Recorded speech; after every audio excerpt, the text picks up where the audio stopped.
In honor of reaching 100 subscribers last month, and to honor the legacy of Ruth Bader Ginsburg, I'll be reading a Trump x Biden fanfiction by Silent Stories 1. It was May 29th, and the BLM protests and riots were making Trump very scared. All the black people were angry for some reason because some default Fortnite character got kneed on the neck by some pasty old white dude named Derek Chauvin. George Floyd's death sparked numerous protests from the city of Oakland to Washington, D.C. itself. Trump knew what he had to do. He had to hide in his bunker from Antifa. He went and sat alone in the corner of his bunker. He was feeling very lonely while he was listening to some Juice WRLD. He wanted someone else who could be there for him. I don't think I can do this, Trump said to himself. Another presence joined him in this very vulnerable hour. It was Melania. Donald, you can't be in here alone. We know what happened last time you were alone for too long, she said in her thick Slovakian accent. Please, Melania, we agreed to never bring that up again. Just come and sit in the corner and don't talk to me if you're gonna stay. Melania responded, No. Someone else will be joining you. Trump lifted his head out of his knees and looked up at confusion, wondering who would be joining him. Would it be Mitch McConnell? Would it be Ruth Bader Ginsburg? Or Anthony Markelly? When he saw the person who entered the bunker, his stomach filled with butterflies as he saw his rival, Sleepy Joe Biden. Hello, Don, Joe said, walking towards Trump. I make you feel better. Melania then left the bunker, leaving the two sexy old men by themselves. Joe sat next to Trump and started to rub his back to comfort him. Trump swatted Joe's hand away and crawled across the floor. Come on, Joe. You know what? We can't do this. You're my rival, Trump said, his voice cracking.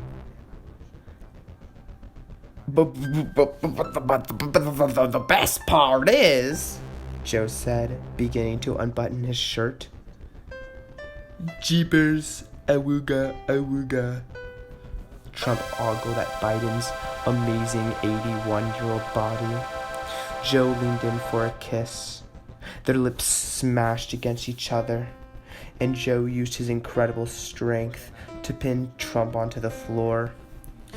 Joe penetrated Trump's mouth with his thick, strong tongue and started exploring the inner crevices of Trump's mouth, taking away some of Trump's leftover Big Mac with his tongue. Oh my God, you are so heavy, Joe said. Geez, then maybe let me get on top. I mean, I am the president, the best president, Trump replied. No, you can't. I can't do that, Dawn. I've seen the picture. You have a penis. What are you going to do with that?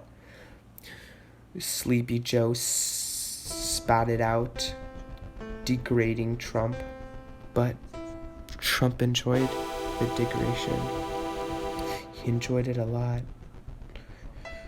Joe unbuttoned his corduroy pants and his 13-inch long schlong dropped on the floor, and he then tore Trump's clothes off of his body. Juice WRLD continued to play in the background.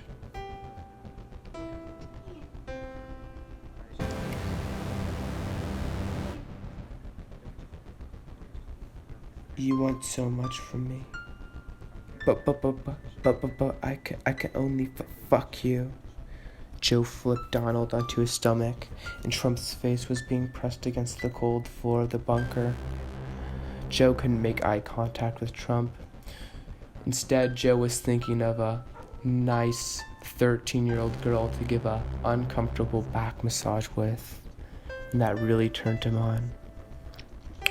Joe slid his schmeedy cock into Trump's puckering anus.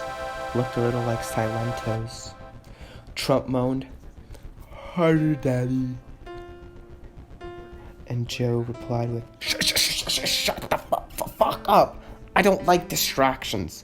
Let me turn on Despacito," Joe said, continuing to smash the president. Trump screamed into the floor. He screamed out of pleasure.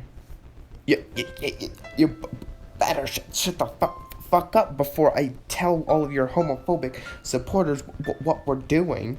I don't think they'll be happy too much that, huh? Joe stuttered while he pushed Trump's face further into the concrete floor. They hated each other so much, but loved this experience more than anything. It reminded both of the presidents of their very, very young, almost illegal relations with younger boys. Joe turned up on the music on the speaker, turning on his favorite song, Despacito. After 6 hours of intense lovemaking, Trump and Biden both finished at the same time. Biden rolled over onto his back. Wow, that was amazing. Trump replied, "God, I hate you, Sleepy Joe. You can't speak one word, you illiterate fucking pig." Biden smiled at the degradation from the president. They both put on their clothes and sat at each other's souls. Their smiles began to fade, though. Joe started to be very angry for some reason. He knew what to do. He was angry because he thought Trump was a little boy. But instead, Trump was the same age as Biden. And everyone knows Biden only dates younger. Biden reached out onto his pocket pants and pulled out an AK-47 and shot Trump 74 times in the chest. Biden, how could you do that? I thought you loved me. Trump muttered. You're wrong. This was a trick. I had a gun. My intentions the entire time. Win 2020 election.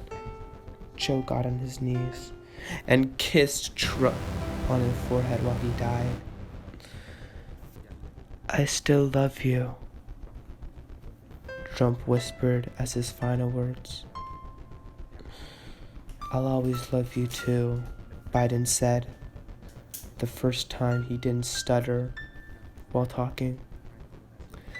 Biden then spat on Trump's face one last time, threw the gun down on the floor, and left the bunker to go and kill some more minorities.